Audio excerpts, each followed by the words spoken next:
Hello, and welcome to Conversations with Linda. I'm Linda. You know, I love a good conversation, so let's have one.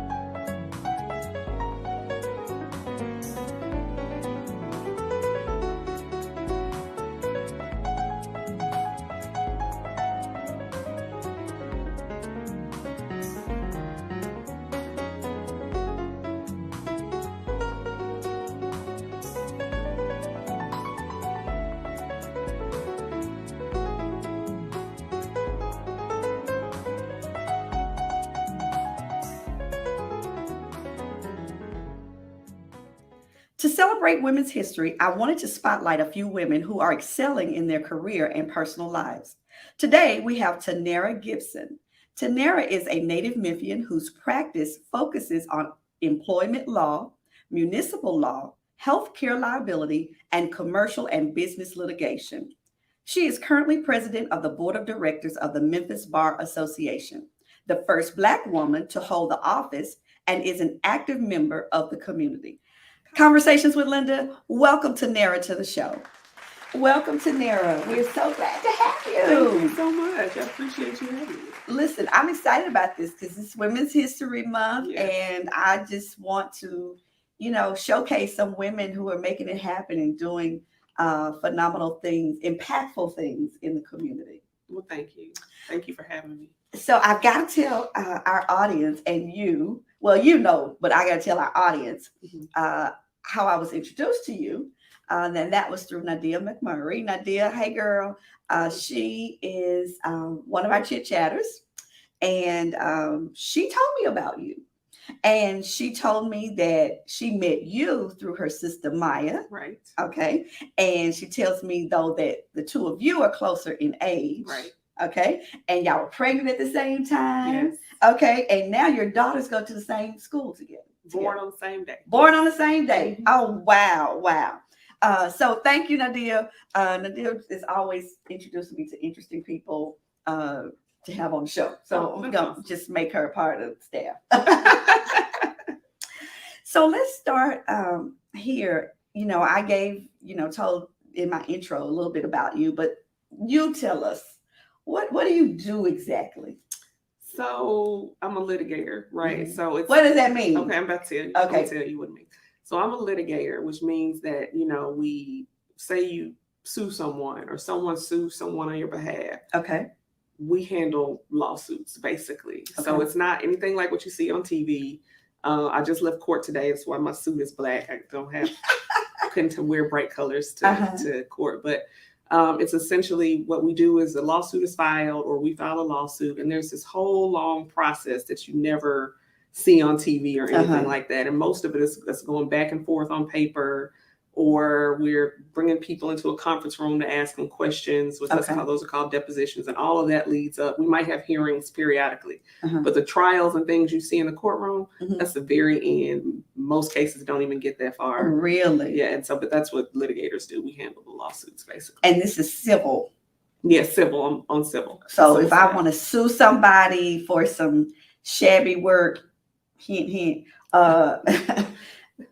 I could reach out to you, right, for your services. Okay. Yes. All right. So nothing like Law and Order that we see on television where there's this big dramatic trial and you frustrated and no. Well, so I'll say criminal lawyers probably try more cases than we do. Okay. Because there's so many all the time. People, you have to be speedy because it's people's freedom at stake. Sure. For us, it's also important, but a lot of our cases just resolve. And so hopefully, we can mediate things like that, settle, work things out before we get that far. And so nothing like, but even on the criminal side, it's nothing like TV. I can't even watch those shows. Really? No, I can't. Because you're just picking them apart. It just drives me crazy. So did you always know that you wanted to be an attorney? Sort of. So I did when I was 5, because I've never really 5. Yes, because I never really liked structured classroom settings. And so when I was 5, I resented having to go to school and sit there all day. So my goal, I did. I don't know where that came from. But my goal was to make it to the Supreme Court so I could shorten the school day. That was my whole goal. Wow. Yeah, but I didn't. I took another path for a long time. So this is my second career. Okay. I took another path because I didn't, it's a lot of time and you feel like you got to rush through things when you're I was younger. going to ask that. Yeah, and so I tell young folks all the time who say, "Oh, I don't have time for that." Well, you got to be doing something. That's how I went back to get my master's. It's so funny that you say that because I was thinking, I'm just through with school. I don't want to go to school. Right. And I was working for someone, and that's what he said to me. Mm-hmm. And that very day, I began to embrace going back to school. Mm-hmm. He says, you're going to be spending these next couple of years doing something. So you might as well do it, get your degree. You'll have something at the end. Right, exactly. How long does it take to get through law school? Law school, well, after you get your undergraduate degree, it's 3 years. So another 3 years. Another 3 years. Right? Okay, all right. It's not so bad.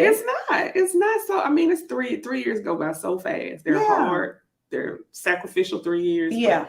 But you're gonna be doing something, and on the other side of it, the reward is, for the rest of your life. So yeah.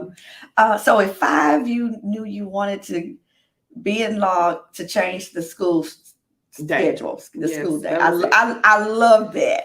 That was that to me. That was that little carrot that God put in front of you to get you to where you maybe so. I love that. I love it. But you mentioned that 3 years. Now it doesn't sound like a long time, but I guess to someone when you're very first coming out of high school, right? And you're thinking 4 years for an undergrad and another 3, and now I got 7.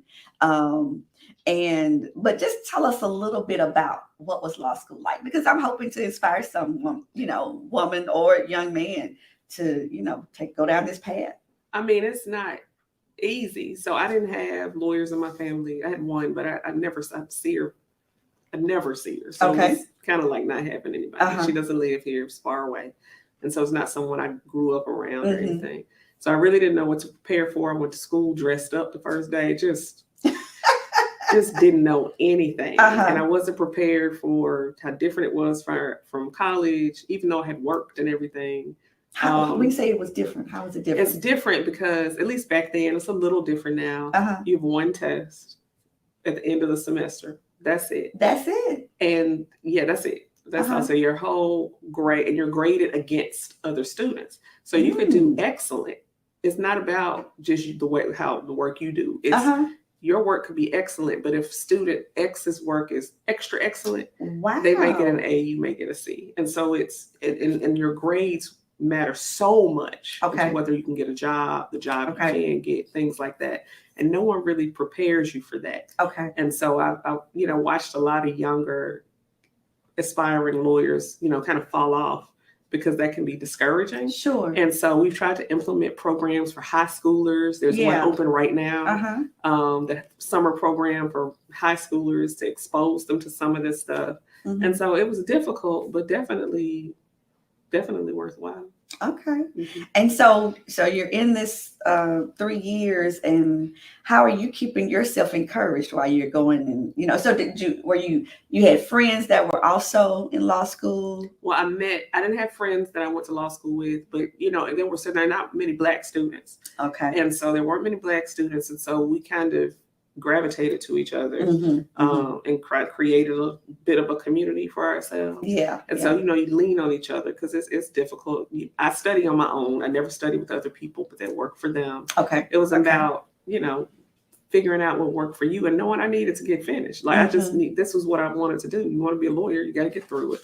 And that's how I kept myself encouraged. I didn't want to go back to where I was before. And so I'm just now intrigued about this whole law school thing. So you're in there, you only have one test. Now that was a long time ago. Now I have mentees. They might have some professors, I think, will give them a midterm. But for the most part, yes, you have one test. Your whole grade hinges on that. That's a lot of pressure. That's a lot of pressure because you can't really gauge. But it forces you to know all the material. Because at the end of the 3 years, you have to take the bar. And that's the culmination of all of it. You get one test. And so it's really preparing you for that.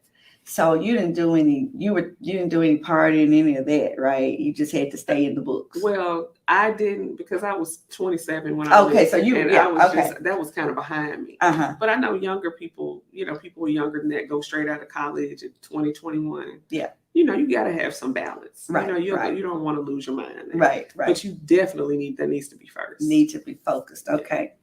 So then you graduate, you pass the bar, pass the bar, Right. and you enter your career. Tell us what it was like first day in court, okay? Because you weren't prepared for the first day of school. No, you were overdressed and all that. I was. What was it like on that first day going into court as a bona fide attorney, lawyer? Oh, you're not prepared for that either. You're just not. Uh-huh. It's just something you have to experience. And so it was super nerve-wracking, did way too much, did a lot of things that weren't necessary, just kind of brought a little bit of what you see on TV into, it's just until you learn how to navigate it, it's just nerve-wracking. But it's, once you're done, it's exciting, you feel accomplished, win or lose. And so, but it was hard. There are little things that there are no rules on. You have to learn how to talk to people and learn how the courtroom works, what the judges like, all those little things. Yeah, because it seems like, I've been to court a couple of times, not for myself, thank the Lord, but with, just being supportive of other people. Right. And, you can get those really stern judges, no nonsense. And then you can get a really, personable judge. Right. So you never know. We know. Oh, you know. Okay. We know. Because what? There's a reputation that judge has? No, we appear in front of them so much. Okay. Typically, at some point, you will come to know what they like, what they don't like, what their tendencies are. And we'll have, bar events where we talk to them and just ask them what they like and don't like. Oh, and really? We'll just ask. Oh, okay. It's important. We have to know for our clients. So are you that, let me ask it this way. What kind of lawyer, attorney are you? And wait a minute, is there a difference like lawyer, attorney? Do you have a preference? Well, so it depends on who you ask. So technically you could be a lawyer, the definition, you could technically be a lawyer without having actually passed the bar. Really? But you can't practice. So you could technically call yourself a lawyer. Attorneys absolutely have a license. Okay, so you're an attorney. But we don't make that distinction in real life. Like usually if someone's making that distinction, it's because they don't have a license and they're trying to, make it sound like they do. And so, but we really don't make that distinction. Oh, okay. Okay. So just like you can get different personalities in judges, you can get different personalities in attorneys. Oh, yeah. And what's your personality style? What are you like with your client? It depends on the client. Like I have institutional clients, companies, governments, things like that. So the interaction is very different because the work is different. I do medical malpractice for people. Okay. So my interaction with them is they come to me, they've been injured, something's happened to them. It's, something bad has happened to them. Sure. It's a little more personal because I am pretty empathetic. I've been through things myself. And it makes me empathize with those people who have, gone through something unnecessary. Okay. And so it's a little more, I have a paralegal too, who works with them, and she's really good also because we just kind of, make them feel like it's not just a sort of the legal process, but that we care, we care about their outcomes very much. So as a, you said you just got out of court. I just got to ask, y'all know how we are. I just got to ask. So you said today you're Black and real conservative. Is this you outside the courtroom too? Are you a pretty conservative person? No, not at all. No, most of the time since COVID anyway, you probably catch me in some gym clothes or something. Okay. No, and as a person, I'm pretty liberal actually. Okay. It depends on who you ask. I don't think I'm conservative at all. I'm more of a let people live kind of person. Okay. But lawyer me and outside of work me are very different. Yeah. Okay. And when you see situations happen in the community, does it ever make you say, yeah, I want to deal with that. I wish that I could represent them, or does it ever pull on you? Yeah, all the time. Well, not necessarily in a sense that I want to represent whoever, but I see things happen and I try to figure out how I can use my position to affect change. Okay. And so I'll kind of think through that. We have a lot of resources through like the bar. So it's like, how can we, mobilize lawyers to address issue X or issue Y? And we have done that. And so absolutely. Okay. It absolutely pulls on me. Yeah. I got to ask you this because I want to just go back to, you said, you finished law school and then you take the bar, Right. One test.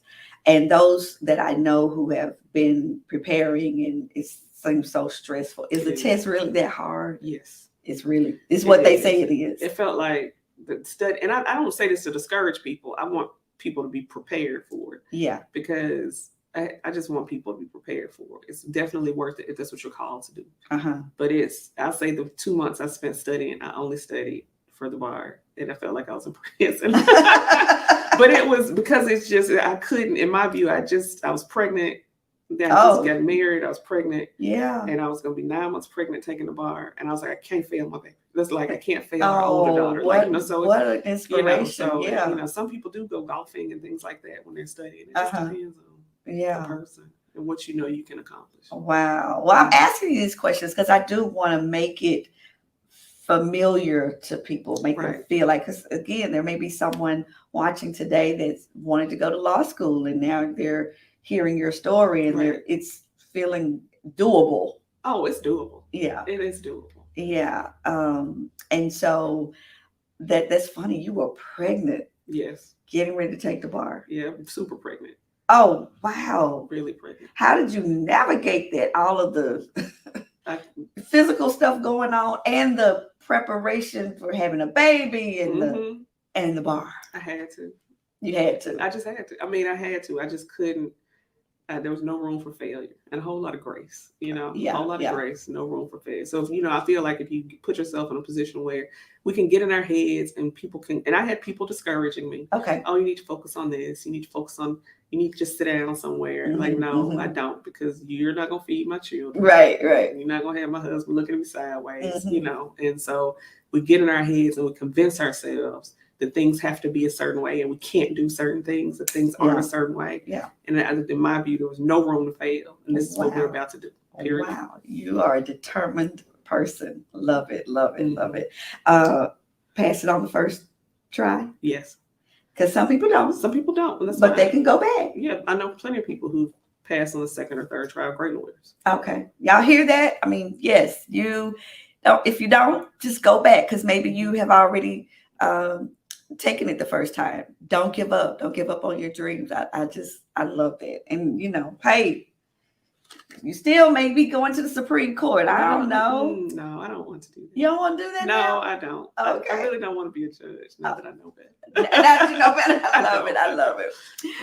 Well, listen, we're going to take a commercial break. We are just having a great conversation with Tannera. I mean, so much she's accomplished. We're going to talk about more when we come back from this commercial break.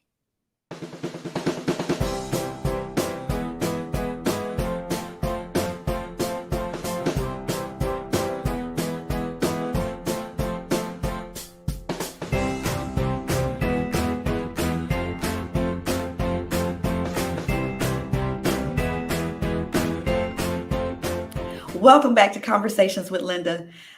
Listen, I know you're enjoying our conversation with Tannera Gibson, and it is so informative. You all, I'm asking the questions that you probably would love to, ask someone, but, who knows an attorney that we can just talk to like this.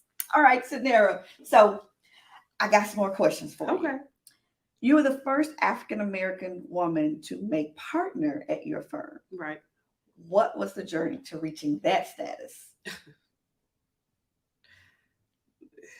Is it like what we see on television, where you're trying to make partner and you're trying to, they used to say brown nose, kiss up, whatever, all of those things, because you got this hierarchy, you got this system above you. Sort of. I mean, it's the way it's set. Like if you work in a law firm, the expectation is that you did really well in school. Okay. That's sort of first. And you do excellent work and things like that. And whether your work is excellent or not is very subjective, right? Sure. And so to a point. Now, at some point, we all know it's bad, but whether it's excellent or not, whether you rise to that standard is very subjective. Okay. when you're the only minority in a place Mhm. or one of a couple, Mhm. you do feel like there's a spotlight on you, and that's not. It's so you're navigating that too. So you're trying to produce excellent work, Mhm. and to become a partner, you have to have clients. So you Okay. have to spend several years building relationships, Mhm. building trust, having people get to a place where they feel comfortable enough to retain you, as opposed to someone 20 years your senior, right? Mhm. And so you have to generate revenue for the firm, all that, right? So Yeah. those are all things you don't really see or people talk about. Well, now, have you ever seen Suits? I don't watch lawyer shows. Oh, but you gotta watch Suits. People It's say so that, but I good. just don't it's not want to see even. us after. I don't want to see us on TV. I know, but after it's all got that. so many other intriguing things. It's got a lot of corporate Was that relationships. Was that Meghan Markle's show? Mark? Okay. Okay. No, I never watched it. Okay, it's so good. I But might- you have might- y'all watched Suits? Y'all might get me to watch an episode or something. I I'm don't know. I got telling to pray on you, it. it's even, it's gone off now, but you can go back and start at season 1. But when I tell you Suits, because it's about the office. Right. It's not about so much the courtroom. Right. And so when I'm asking, I thought about it as I was asking you the question about you becoming partner, Mhm. because a lot of what's interwoven into the plot Mhm. is the climb to partnership. Right. Okay. And so that's why I was asking. Okay. I might have to watch an episode, Dr. Linda. I got to. Yeah, I'm telling you, it's good. It's see if good. it's on Hulu or something. It's good drama though, and it's and of course you will be watching it saying, that doesn't happen. These affairs and all of that stuff may not happen, but Right.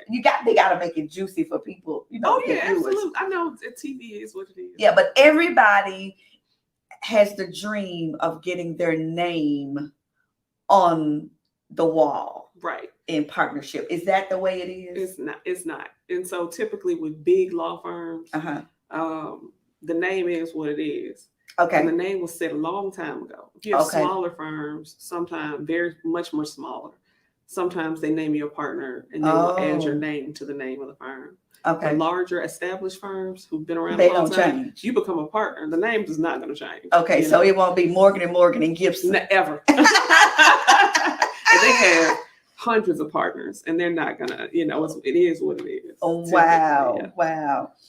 So then what happened? So typically, like, you become partner.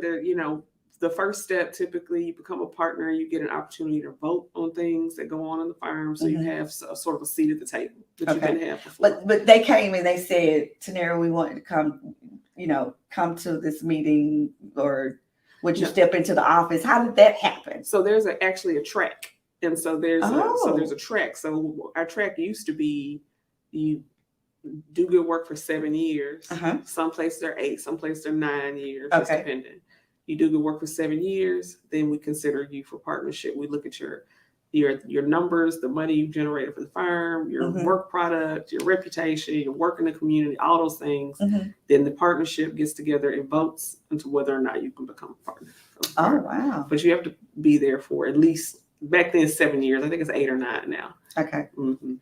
You had to have one of those moments when you were like, yes. I did. Was it like that for you? I did. It was definitely one of my goals.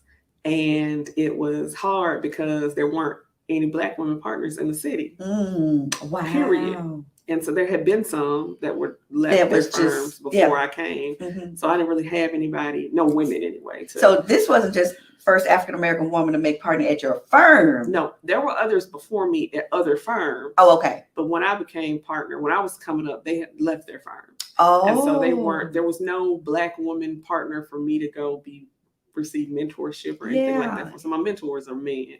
Oh, wow. But so that made it a little bit challenging. Yeah. So let's talk about that for a moment. Because, you got this double minority thing that you're in a white male dominated industry. Right. And you are female, you're Black. Right. Right. So let's kind of unpack that for a minute. What is that all like? How do you navigate those spaces? So it was hard at first because you receive everything a certain way.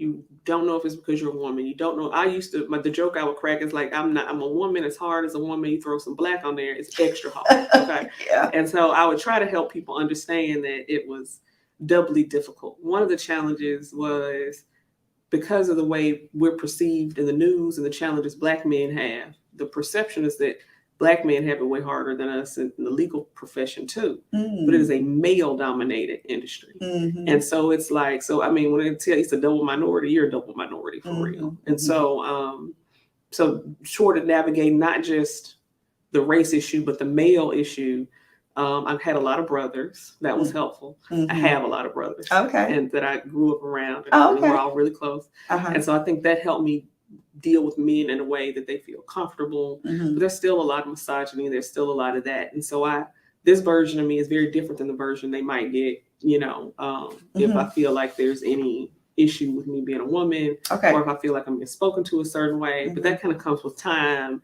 and experience and age, really. I think some of that I found I've wiped away many a tear from younger female lawyers, particularly black ones, who are having a really hard time, because it's just not something until you do it.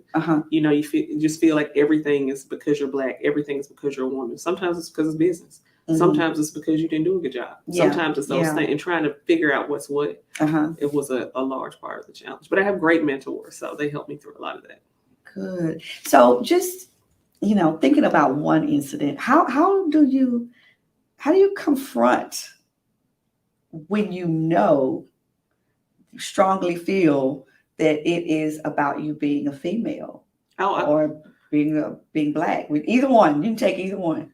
I try to call it out in a productive way. Not in a way, because what a lot of folks don't realize, or I think accept, is that people have biases. You just do. You have biases. You might look at me, and the first thing you think of when you see me is not she's a lawyer. But if I'm out I've been mistaken for my partners, secretaries, all kinds of things, that, holding their bags, and that'll never end. You know what I mean? And so just kind of considering, all those things, it's just, I don't know, Dr. Linda. It's but have you ever had one of those? Like I kind of use comedy. I joke about it. I talk about bias, and try to get people to a place, because a lot of people don't think they have it. They don't think they're doing anything wrong. If I feel like it's overt, I will call you out on it. I will just say it. I might say it in a way. A lot of the litigation, the areas I practice in, there are not a lot of minority lawyers. So I'm often not only the only woman, I'm only minority in the room oftentimes. And I've had incidents where lawyers would address everyone on an email but me. And so I call them out. I'd say, given the obvious differences between me and the other counsel, I would appreciate you not make that oversight again. I'd hate to receive it. Wait a minute. That's a line. Write this down now. Because sometimes you don't have the verbiage. You don't know what to say. Right. Because, you don't want to come off looking like the angry black woman. Right. All that. So you said, say that again. I would appreciate you not making the oversight. No, but that you said something first. I said, given the obvious difference between me and the other counsel. Y'all write this down, because you're gonna need it. Because I'm in an industry that's male dominated. Right. I'm absolutely. I'm in ministry, and absolutely. You still have, not just with me and women as well. Yes. Women, yeah. So that's a whole nother thing. I need to do a show on that. So given the obvious difference between me and the other counsel on this case. Okay, so that could go for whatever you're dealing with. The obvious difference. Right. Okay.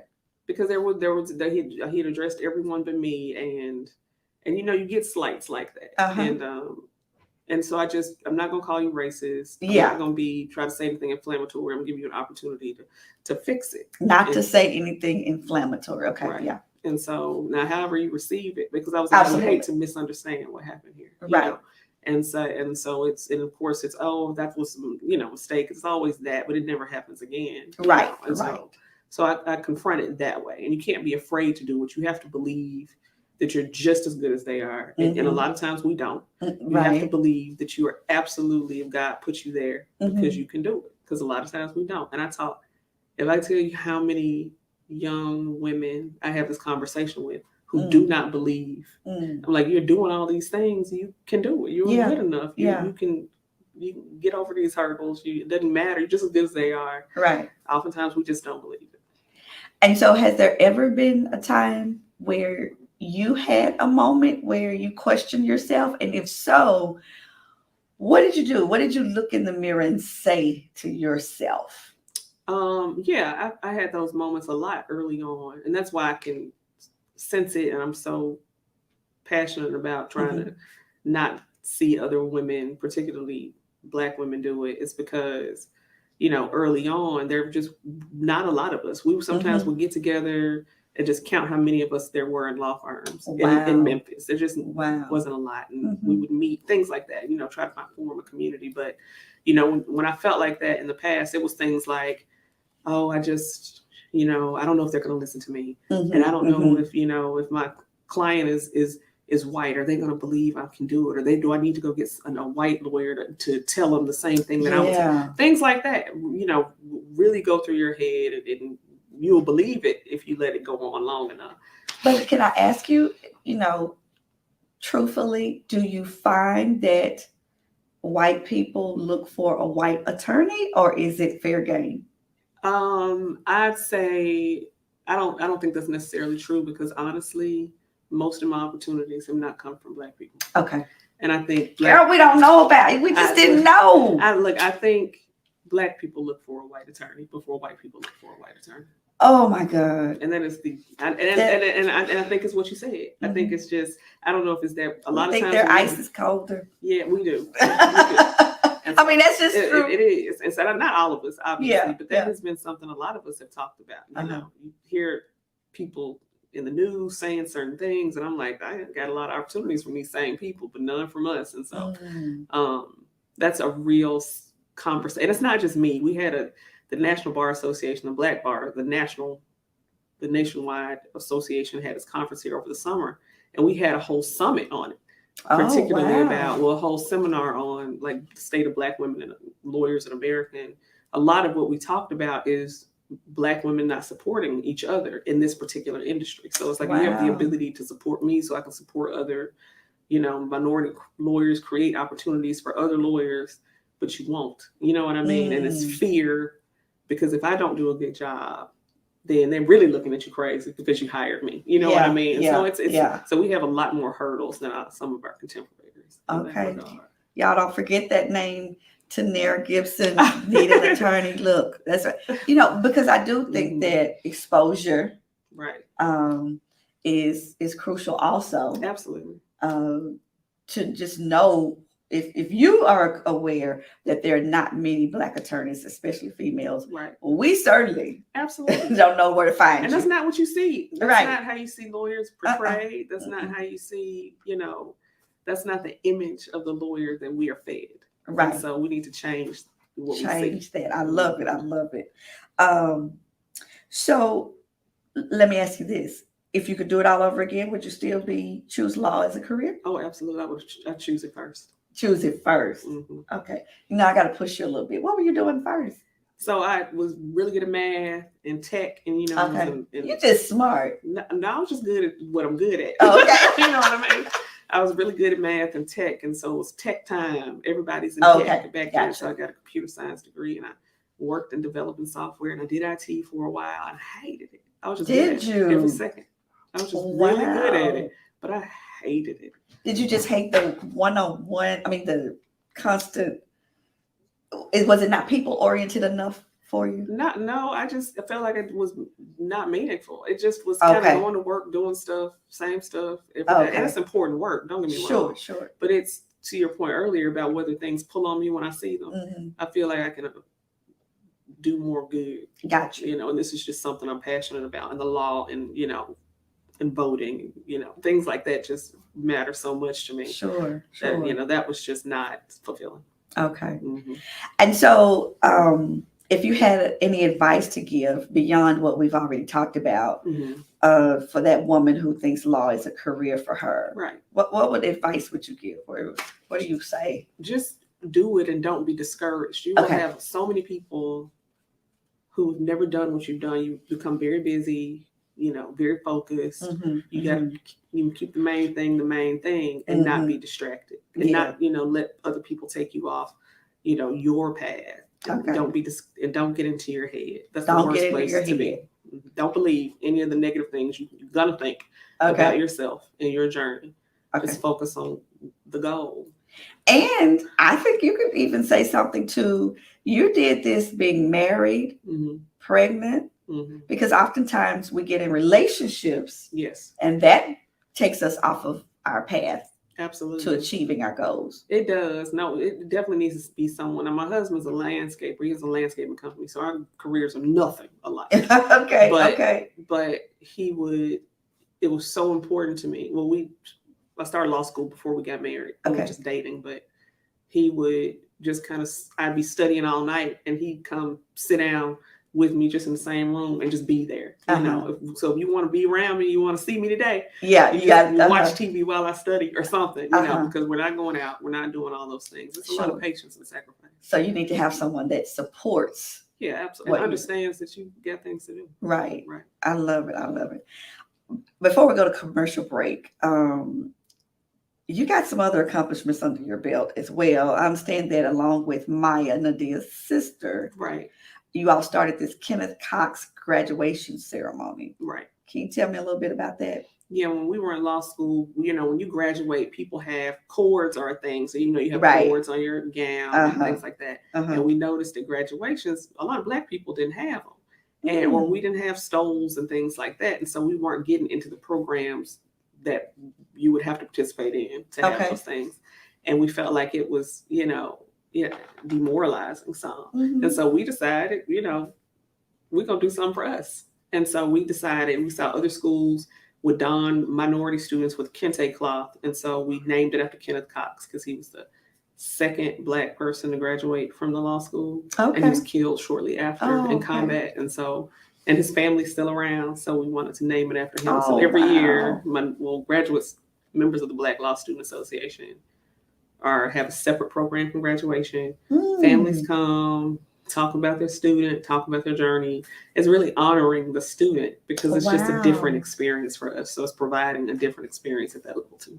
I love it. And how thoughtful, and because I've graduated from school several times, and that is such a feeling of accomplishment when you have all that stuff on you. It is. That you don't think about till the last minute. Right. And you see somebody else with it on, and you're like, wait a minute, where's my cord? Stuff? Yeah, I didn't get this.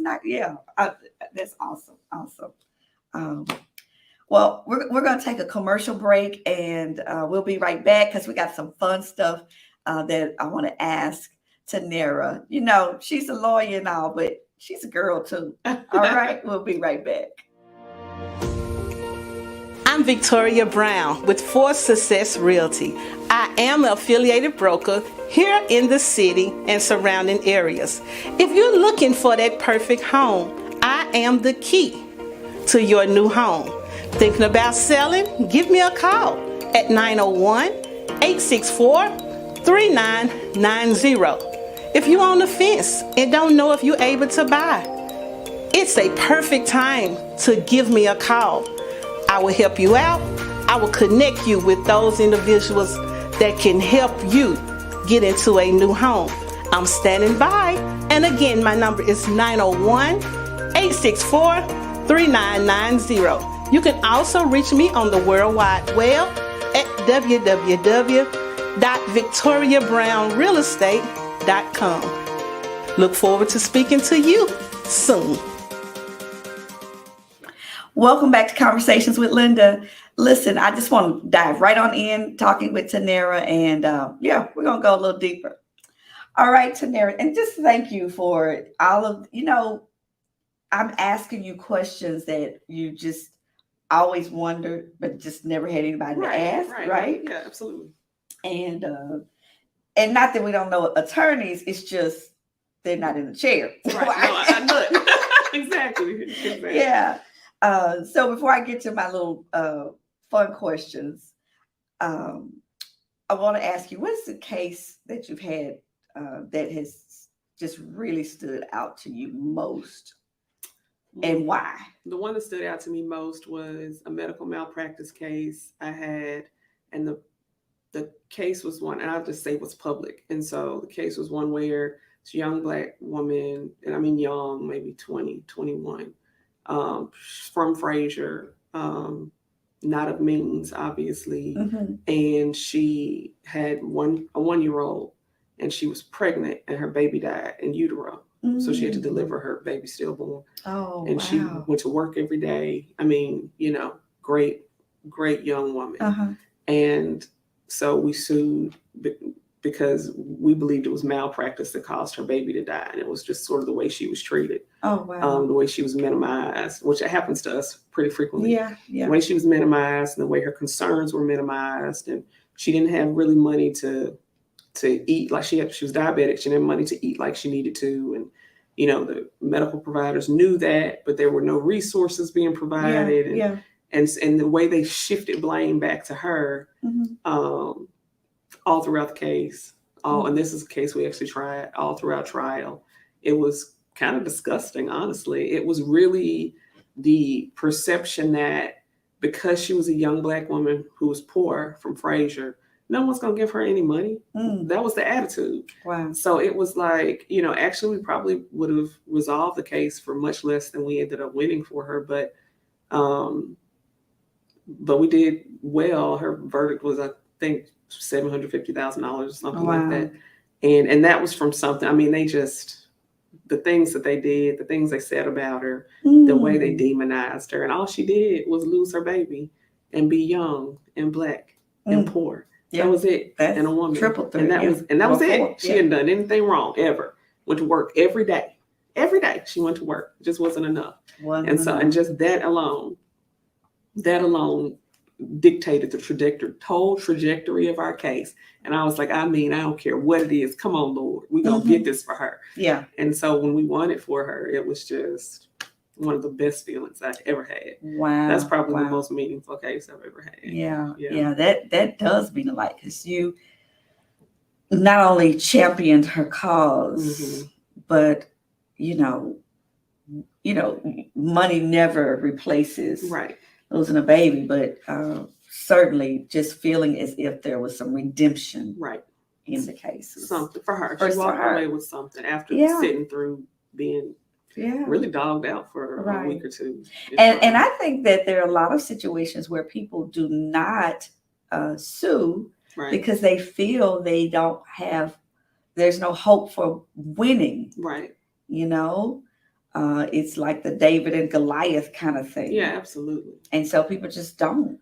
People don't. A lot of people don't. A lot of people don't feel comfortable with it. But that's what we're there for. Yeah. To be sort of the stand in the gap for them. But it was that was a good outcome. Oh, wow. And it's just I hope going forward it changes that particular organization's mind about whether or not we have value. Yes. Because we have value. Absolutely. Absolutely.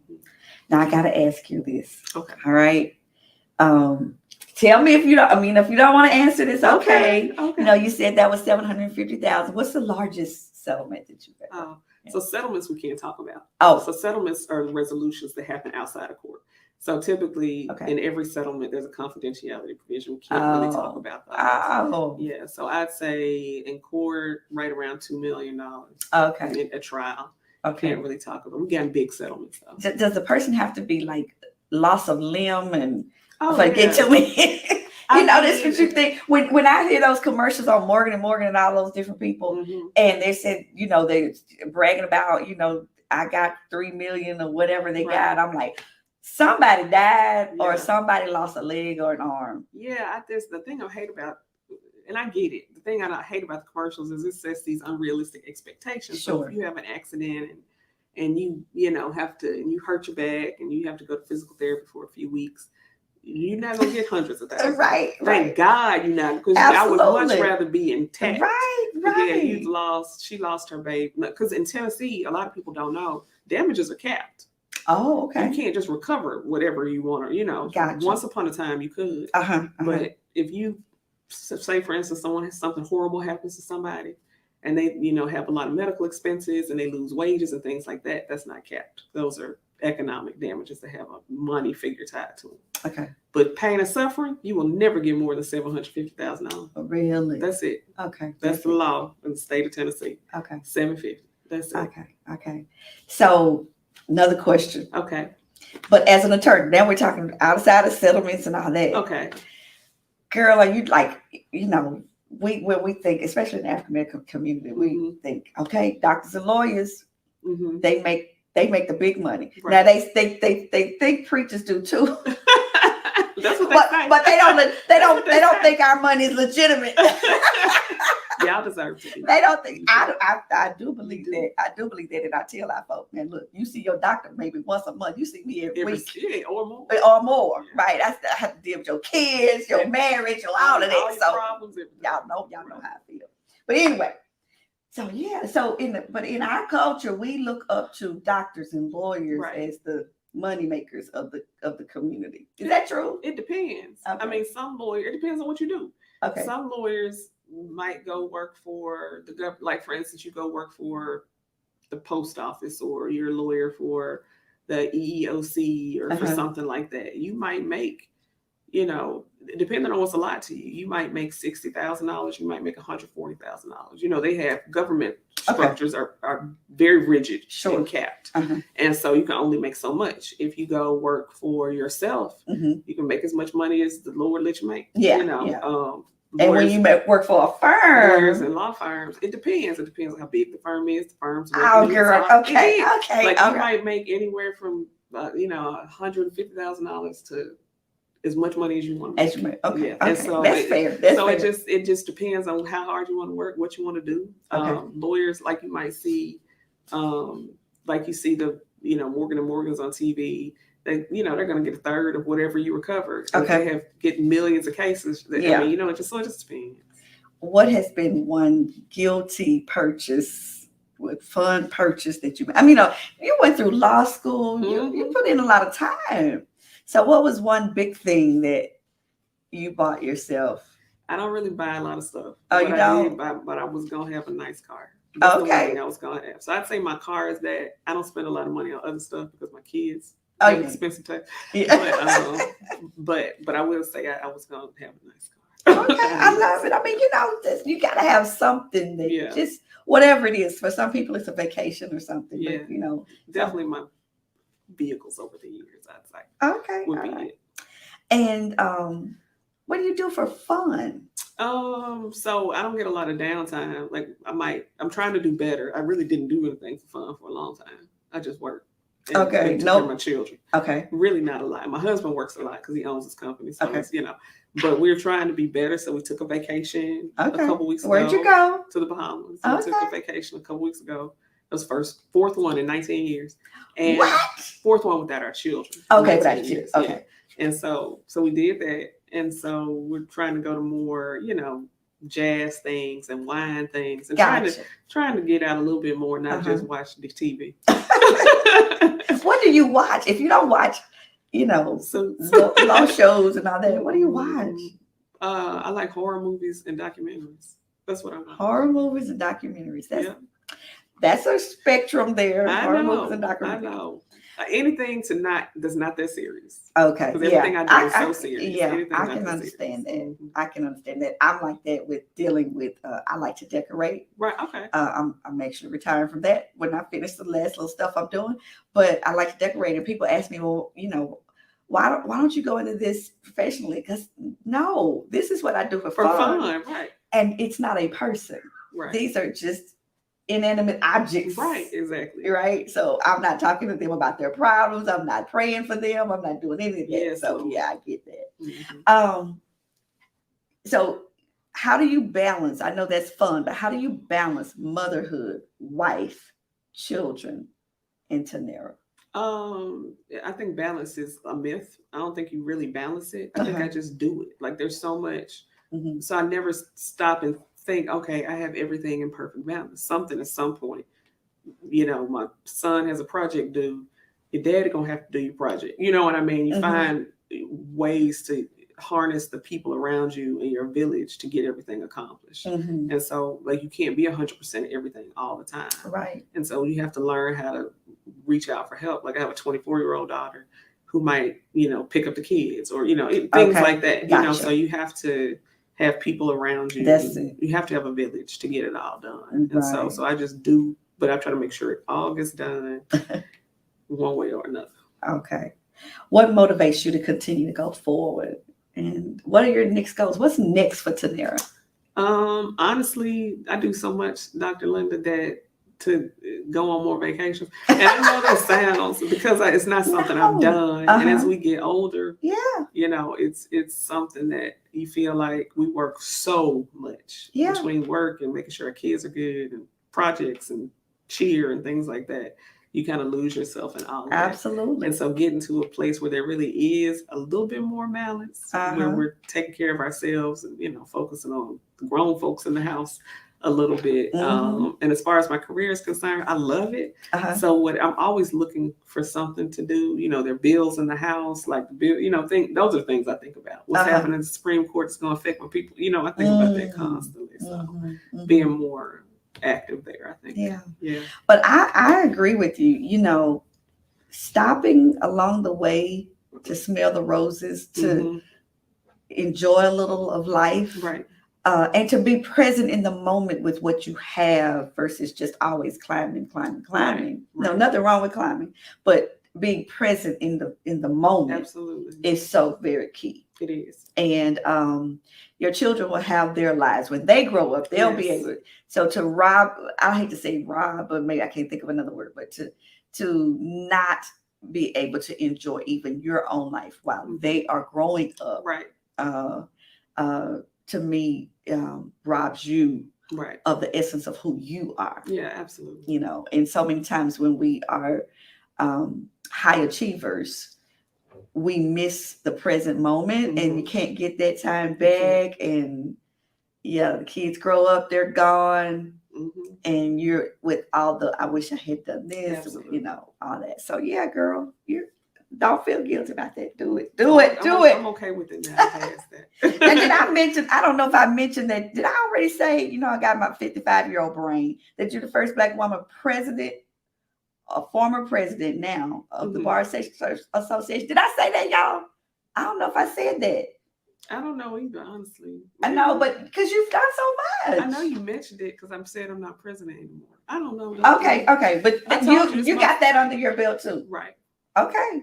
I mean, you've just done a lot. I've done a lot. I can't take anything away. I've done a lot because I don't like to turn opportunities away because there are not that many opportunities for us. Yeah. And now that we're getting them, people have a limited universe of folks they know to call. Right. So if I can't do it, I'm trying to get somebody to do it. Absolutely. If I can't get somebody to do it, I'm trying to find a way to do it because I don't want to say no. Yeah. And then the opportunity, and then somebody say, well, we tried, and then we don't get the opportunity. Right. So I love it. If you had to sum up your life in 3 words, what would they be? Yeah, I'd say blessed, busy, and full. Blessed, busy, and full. Okay. That's it. Well, thank you so much for sharing with me and hanging out. And now we know some stuff that we didn't know about lawyers, attorneys. Even just knowing the difference between a lawyer and an attorney. Right. That was a big one. People don't really know. Yeah. People don't really make the distinction, but it's technically right. Yeah. And thank you for how you're serving our community. Thank you for how you're representing Black women. Yeah. I'm not trying. Listen. As much as I can. You make me feel proud. Call myself a Black woman. Listen, I have run out of time, but never out of conversation. Tune in each Sunday evening here on Conversations with Linda. Our pre-chat show starts at 6:30. Y'all know that's when we're just talking about catching up on what's latest going on in the news and maybe even your life and our lives. And then our episode starts at 7 p.m. Central Standard Time. All right, you all have a blessed week. We'll talk to you next week. Bye-bye. Thank you.